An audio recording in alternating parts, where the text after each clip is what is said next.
ఆదివారం సాయంత్రం ఇంట్లో ఎవ్వరూ లేని సమయం. వెలుతురు తగ్గుతూ గది లోపల మసక బారుతున్న వేళ వెంకట్ కాఫీ కప్పుతో లోపలికి వచ్చాడు. లక్ష్మి తలపాగాలతో ఓటంగా నిదురిస్తుంటే ఆమె చీర రకరకాలుగా జారిపడి ఆమె పొడవాటి తొడల అందం వెలిసిపోయింది. వెంకట్ నిశ్శబ్దంగా దగ్గరికి వెళ్ళి తన వేళ్లతో ఆమె తొడలపై మెత్తగా స్పర్శించాడు. ఆమె నిద్ర లేచింది, కానీ భయపడలేదు. మళ్ళీ తన కళ్ళతో అతనికి ఆహ్వానం ఇచ్చింది. నువ్వు నన్ను చూస్తున్న తీరు, నా వయస్సు మరిచిపోతున్నాను వెంకట్ అని చిరునవ్వుతో తల తిప్పింది.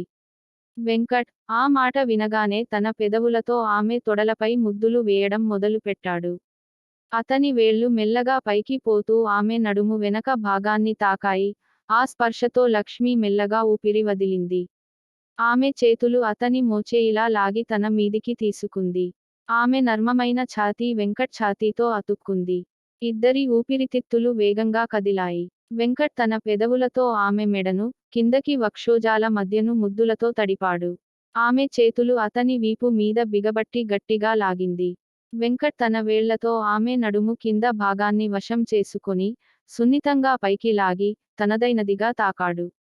ఆమె నుండి ఒక గాఢమైన ఓచన వచ్చింది, ఉప్పొంగిన సంతృప్తి ఆ శబ్దంలో ఒలికింది. ఇద్దరూ ఇకపైన ఆగలేక, వెంకట్ తన శరీరాన్ని పూర్తిగా ఆమెపై నెట్టాడు. ఇద్దరి శరీరాలు పూర్తిగా కలిసిపోయాయి. ఎక్కడ వెంకట్ మొదలవుతాడో, ఎక్కడ లక్ష్మి ముగుస్తుందో అర్థం కానంతగా. గదిలో నిశ్శబ్దాన్ని కేవలం వారి ఊపిరుల వేగం, మృదువైన ఈన్లు పంచాయి. ఒక్కోసారి వెంకట్ నెమ్మదిగా, ఒక్కోసారి వేగంగా తనదైనదిగా కలిసిపోయాడు.